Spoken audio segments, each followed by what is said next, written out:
Bueno, yo efectivamente de lo que os voy a hablar es de cómo el ser humano está empezando a crear herramientas, pues precisamente para conectarse y también para ser capaz, bueno, de conocerse un poco más y sobre todo de extender las propias capacidades con las que de alguna manera venimos de serie, ¿no?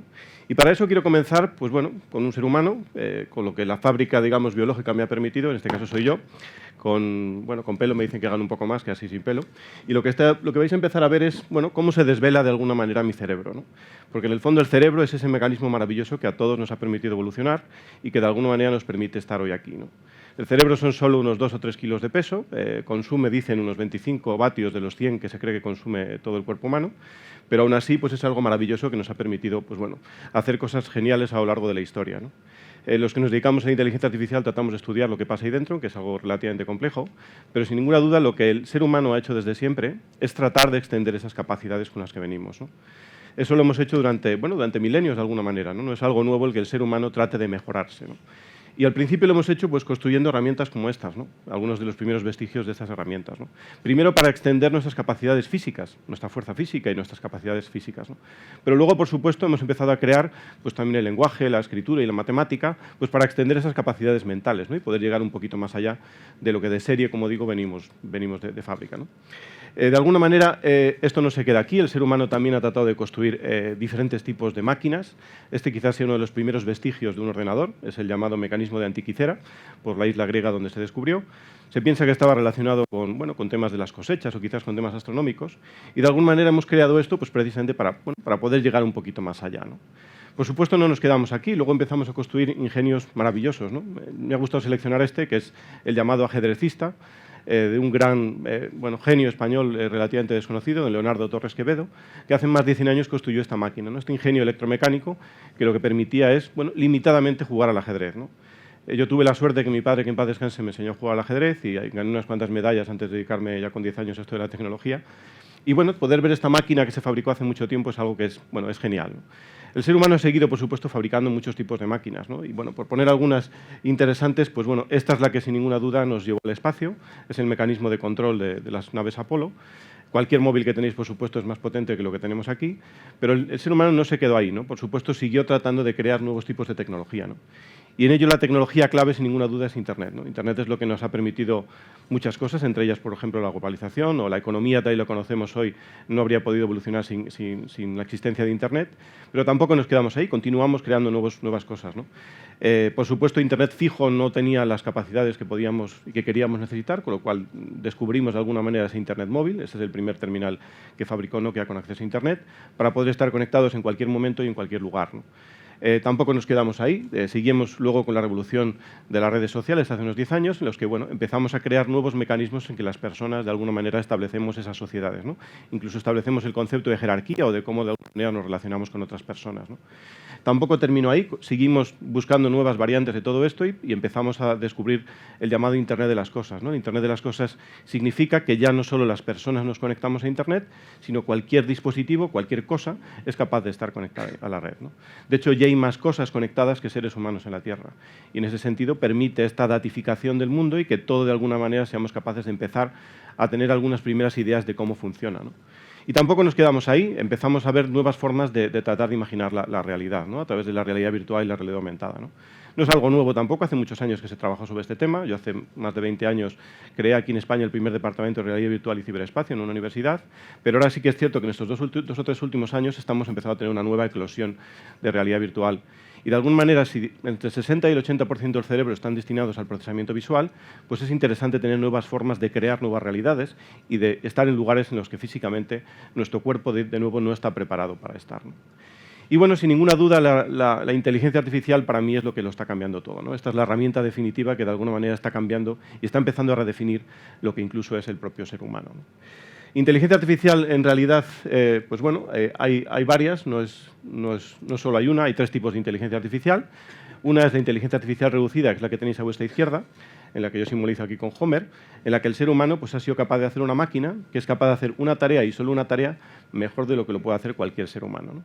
Y aquí ya hemos llegado, hay muchos casos en los que ya hemos visto cómo el ser humano ha llegado a esto, ¿no? El segundo tipo de inteligencia artificial, que es donde nos estamos muchos investigando, es la llamada inteligencia artificial general, en lo que tratamos de hacer básicamente es de construir un cerebro en un chip. Básicamente lo que buscamos es ese mecanismo único de aprendizaje por el que se supone que se rige el cerebro, ¿no?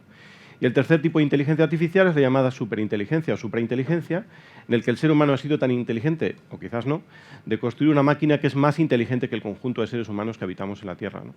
Aquí casi todos los pensadores en esta disciplina pensamos que vamos a llegar. Hay quien piensa que son 100 años, yo pienso que quizás sean 30, pero sin ninguna duda vamos inexorablemente en esa dirección, ¿no? Bueno, y de alguna manera el ser humano, como os comento, trata de ver qué diferencias tiene con las máquinas, ¿no? Y trata de hacer este tipo de algoritmos para que sean mejor que el ser humano.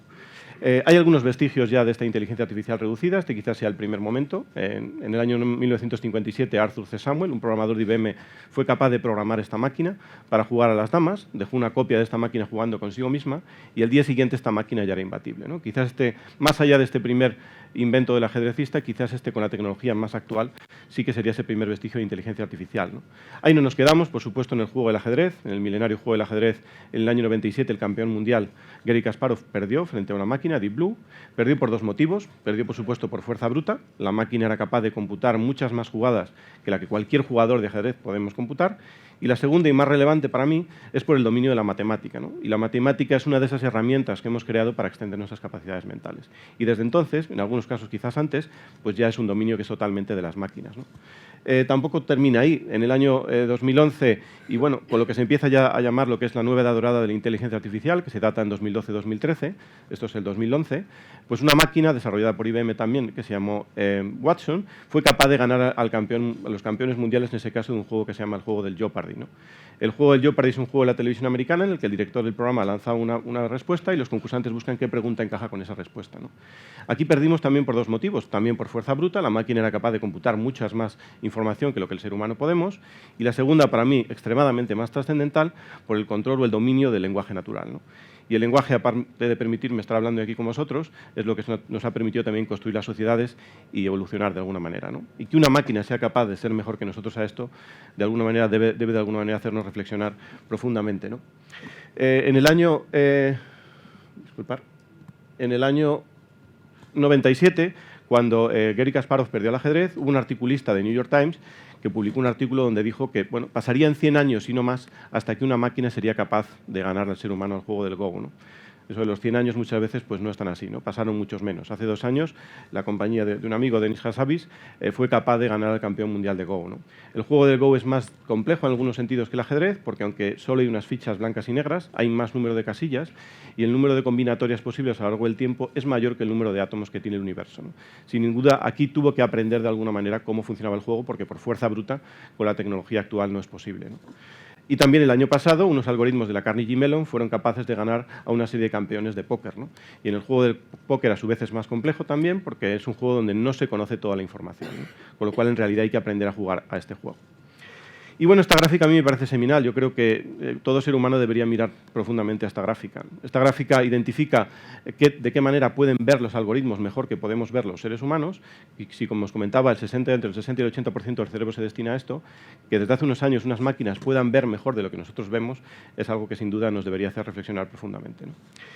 Bueno, esto se utiliza para muchas cosas, ¿no? Los algoritmos, por ejemplo, de Baidu, este es el ojo de Baidu, puede hacer que las personas que están ciegas pues puedan, entre comillas, ver o escuchar lo que tienen delante, ¿no?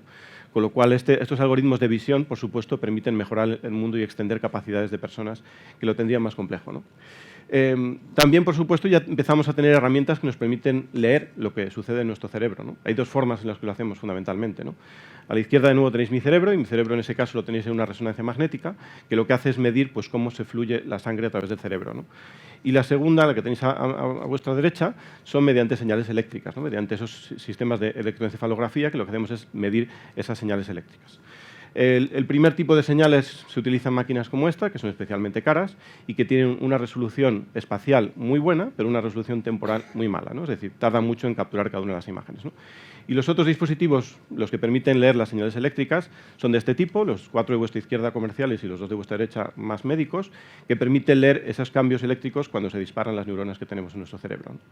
Estas señales, de alguna manera, tienen una mejor resolución temporal en este caso, porque podemos una frecuencia más rápida de captura, pero es menos desde el punto de vista espacial, ¿no? No tiene tanta resolución como los otros tipos de máquinas, ¿no? Y bueno, puede hacer que personas como esta, por ejemplo, pues que han perdido un miembro, pues sean capaces de manipularlo solo mediante el poder de sus pensamientos, ¿no? O podemos hacer también, empezamos a tener máquinas que empiezan a permitirnos escribir en el cerebro, ¿no? Estos dispositivos que tenéis aquí, también de alguna manera algunos llevamos más de 100 años descubiertos, se llaman estimuladores magnéticos transcraneales, permiten de alguna manera empezar a escribir estos pulsos en el cerebro, ¿no? Estos pulsos. Los 2 de vuestros laterales son dispositivos comerciales que empiezan a surgir, ¿no? Incluso ya hay empresas que están trabajando en dispositivos implantables, ¿no? Pues si las tecnologías wearable se llevaran mucho, ahora las tecnologías implantables son más. Ya se utilizan en algunos campos médicos, pero cada vez se van a utilizar más en campos, digamos, de este tipo, ¿no? Y de alguna manera, pues bueno, tenemos también mapas geniales como este, ¿no? Ya no se empieza a hablar del hemisferio izquierdo y el hemisferio derecho del cerebro, empezamos a hablar, bueno, de esos mapas semánticos del cerebro, ¿no? Como el buen laboratorio Galant en Berkeley ha sido capaz de desarrollar, ¿no? El laboratorio Galant, por cierto, también fue capaz de poner a 100 personas a ver 100 vídeos de YouTube, capturó sus señales de resonancia magnética y luego puso una persona 101 a ver un nuevo vídeo 101, ¿no? Y las imágenes que capturaron fueron estas, ¿no? La derecha es el vídeo que ellos creían que la persona estaba viendo y a la izquierda era el vídeo real, ¿no? Y de alguna manera, pues bueno, todavía no estamos en ese punto de ser capaces de leer completamente lo que pasa en un cerebro, pero cada vez somos capaces de verlo con un poquito mejor, ¿no? Las técnicas que tenemos para esta captura de imágenes cerebrales cada vez son más potentes, ¿no? Y bueno, estamos cerca de que esto sea posible, de que tengamos ese Internet de ti o que incluso seamos capaces de interconectarnos entre cerebros. Pues bueno, estamos cerca de ellos, ¿no? De hecho, la primera tecnotelepatía, como lo llama mi buen amigo y gran artista Jesús Alido, ya se ha producido hace unos años. La persona que tenéis a vuestra izquierda tiene un dispositivo de estos, un EEG, donde se está leyendo su actividad cerebral, y cuando quería jugar a un juego al que estaba jugando y quería pulsar al ratón, la persona que estaba a vuestra derecha, a 2.000 kilómetros de distancia, pues se electrocutaba las diferentes áreas del cerebro, las mismas áreas del cerebro, para que efectivamente pulsase el ratón, ¿no? Con lo cual, este tipo de tecnología empezamos ya a tenerla, estamos ya cerca de tener este tipo de tecnologías. Esto tampoco era nuevo. En el año 1900, en la Exposición Mundial de París, se pidió a artistas, a dibujantes, que dibujasen cómo verían que sería el año 2000, ¿no? Y esto, por ejemplo, es lo que dibujaban de cómo sería la educación, ¿no? En el que esa máquina trituraríamos esos libros y esa información pasaría a estos cerebros, ¿no? Con lo cual, no era algo que estaba totalmente desbaratado de cómo era, ¿no? Y sin ninguna duda, el conectoma cerebral va a ser el gran proyecto de ciencia de este siglo, ¿no? Si lo fue el genoma el siglo pasado, en este siglo el ser capaces de detectar esos 100 trillones de conexiones que tienen esos 100 billones de neuronas que tenemos, pues sin duda es algo que nos va a fascinar en los próximos años, ¿no? Y de alguna manera, yo creo que el ser humano continuamente ha estado creando este tipo de herramientas, ¿no? Y yo creo que estamos en un momento de la historia de la humanidad en el que, bueno, podemos ya empezar a leer y escribir en cerebros, ¿no? Pero yo creo que hay que pensar un poquito más allá. Creo que es un momento seminal para que seamos capaces de verdad de trabajar mucho más fuerte en comprender el cerebro. Porque si no comprendemos nosotros el cerebro, será una inteligencia artificial la que lo hará por nosotros. Y encima lo hará por nosotros sin que nos demos cuenta. Y entonces estaremos especialmente en mala situación frente a la superinteligencia. Muchas gracias.